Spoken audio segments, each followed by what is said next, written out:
pandemic resets work and resets how we do things. Has work changed? Is work changing? Is it permanent? Drastically. I don't know. I think, do you want to start? Sure, yes. Work has changed forever.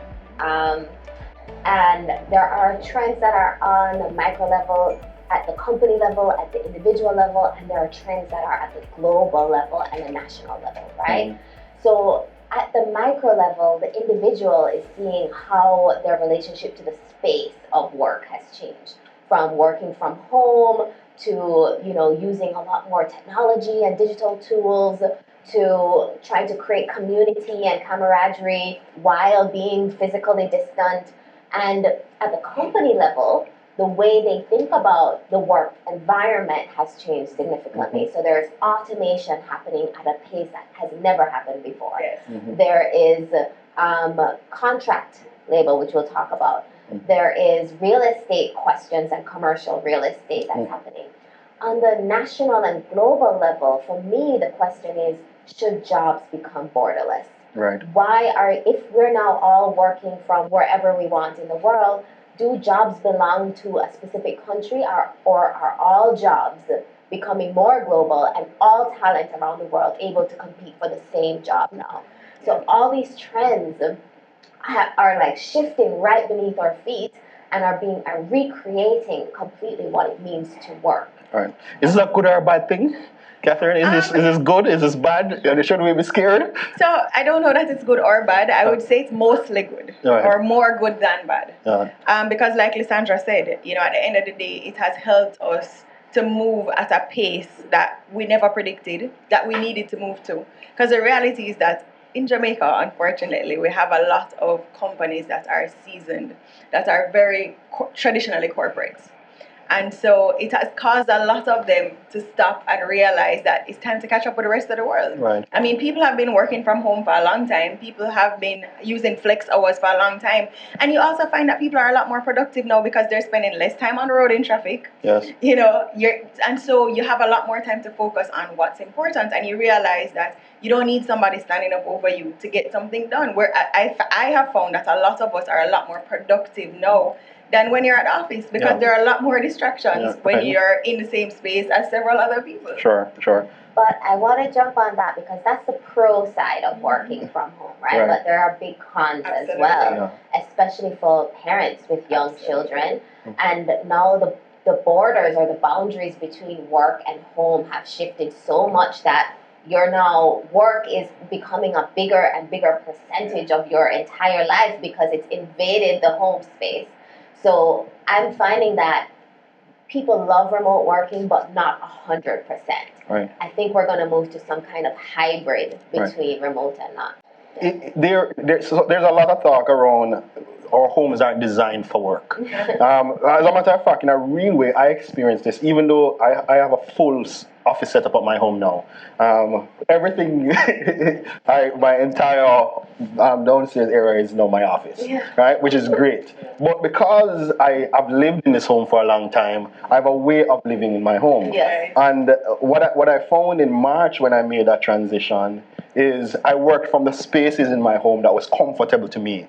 So I actually developed like a back pain because I wasn't sitting in the right chair. Is there a responsibility for companies to look at seating, furniture? Do they need to come in and assess?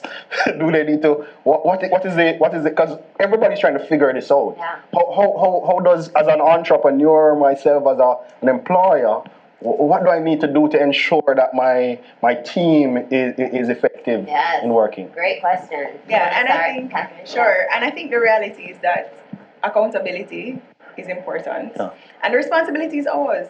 At the end of the day, if we're choosing to work from home, it's our responsibility to create that space. It's our responsibility to create those boundaries. It's our responsibility to understand what environment makes us the most productive. What environment is actually good. I mean, the fact that you can acknowledge that you need lumbar support. I mean, your employer is not going to be able to know that. Sure. Right? So you're going to have to take the initiative now to create a space that is going to help you to perform at the capacity that you need to. So you're saying that it's important for employees or team members to hold their hands up and say, hey, this is not working for me. This is the new operating. What kind of support can you provide? Yeah. All right. And I will take the opposite side of that argument and say that as the office environment becomes less important compared to the past, we need to shift some resources away from the office as owners of businesses and leaders of companies towards giving our team members the resources they need to set up their home environment properly. And the leading company in the world for remote working, in my opinion, is WordPress, Automatic, right? And there is a software engineer based in Jamaica that we know that works for WordPress. And they gave him a budget to deck out his home office the way he needed to in order to work many hours a day and be extremely comfortable. Do I need to come to you to figure out what that budget should be? Right? So he has this multi-screen setup, he has the ergonomic chair, and he's able to work effectively because the company supported him in being able to do that. Right. And so I absolutely think it's on the company leaders to shift resources away from the office to the individual who is now working from home. Okay, wonderful. So there's another trend that is emerging, particularly around. So I run an agency. I run two businesses that are really consultancy-based businesses, and as a result of that, I work with a lot of freelancers. Like if except one person here, everybody who I'm working with just in this production is somebody that is external to me. And Gartner research is now showing that 32% of what currently full-time employees are shifting to some kind of contractual type work. Is that a critical mass shift that is taking place? How good or bad is that? So again, there are pros and cons for everything, right? Sure. And the reality is that COVID has helped a lot of employers to stop and realize that you might not need all the staff that you've had for the last 30 years. Right. And so, unfortunately, it has led to job loss for a lot of people because you've found different ways to become more efficient. Mm-hmm. But at the same time, it has allowed employees to stop and to do some introspection, to look at a few things. One, did I even want to be there in the first place? Two, what are the skill sets that I have learned or have developed that can now enable me to offer that service to somebody else? Yeah. And so it definitely, the entire, and Lysandra spoke to it earlier, it's a global shift. Mm-hmm. And so everybody now is looking online for contract workers, is looking online for people to with specific skill sets. So it allows people to specialize in different areas now, as opposed to having, 20 different skill sets and not being able to master all of them. Right. Well, I agree with you, but I think it's a terrible shift for the worker. Absolutely. Yeah.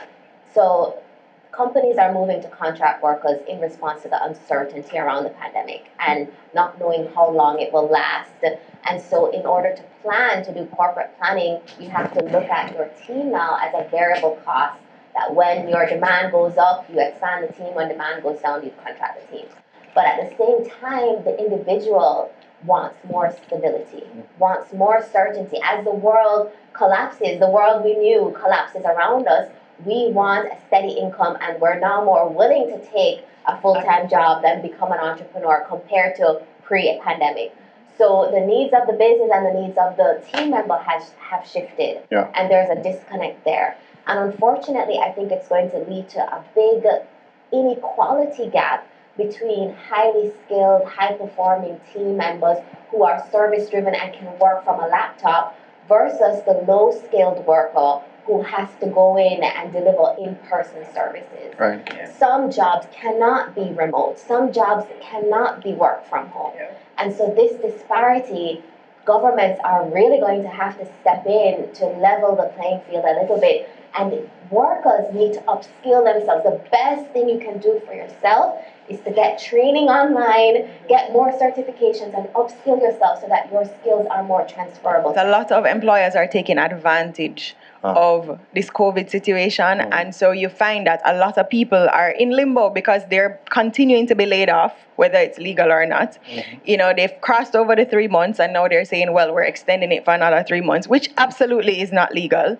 And people's pay cuts, I mean, salaries have been cut by 50, 60%, and there is no timeline around when that's going to change. But isn't there a real, we look at the data for the last 2 quarters.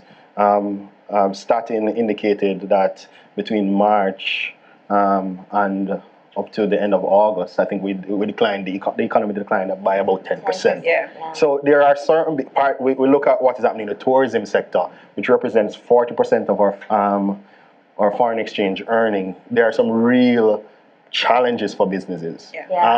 So in a way, how do you reconcile both? And should governments be stepping up a little bit more? In a Jamaican context, that might be difficult, but where do we find the balance? Because there are certain businesses that are really, really hurting as a result of the pandemic. I read a report last night that showed that this shift to contract work is primarily in the accommodations and service industry. So we're seeing like high tech and insurance and financial services, they're not shifting to contract workers as much as the hospitality sector. Right. And the reason for that, of course, is the demand in hospitality is gone. Right. And so that creates a massive problem, like you said. However, where the demand has grown is in cybersecurity, workplace safety. There are areas where logistics, there are areas where demand has grown exponentially. We were just talking about that, Catherine, in your company, right? Your demand has gone right through the roof.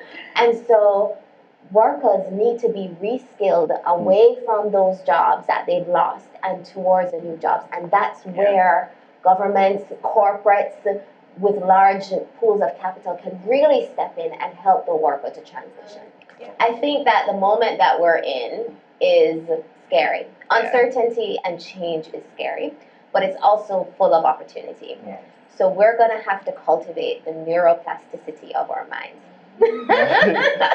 Which means that minds that have been programmed in a very rigid way, like rote memorization that we learn in our education system here, etc., that is archaic, that is out the door. Our minds have to be programmed to be constantly changing, very adaptable and very flexible. So we now have to cultivate this mindset of continuous learning. Learning is lifelong. Learning doesn't end at school, or it doesn't end with a degree. It's forever, right? And once you cultivate that adaptability, that plasticity of the mind, your ability to learn more, then you can always shift. You can always change with the times, and you can take advantage of the millions of new opportunities that are coming out in this emerging landscape. Wow. And again, I'm going to say it again, do not be afraid to ask for help, especially now when especially for people that live alone or for parents that are overwhelmed by so many different things that are happening at the same time. It's okay to ask for help. And, sorry, Javed. No, go ahead. And, there's so much change and distraction that's happening right now. Sometimes we just need a break and to do nothing, just to take care of ourselves, right? Mental health days are real. We need to be able to take the time for ourselves when we need it. Don't feel so compelled to drive yourself into the ground, right? We have to stop sometimes, give ourselves a break, and then we come back and we try again. Ladies and gentlemen, Catherine Goodall, Lysandra Rickards, amazing conversation on the state of work. We could go on for hours. Unfortunately, we have to stop it here. Thank you very much for tuning in.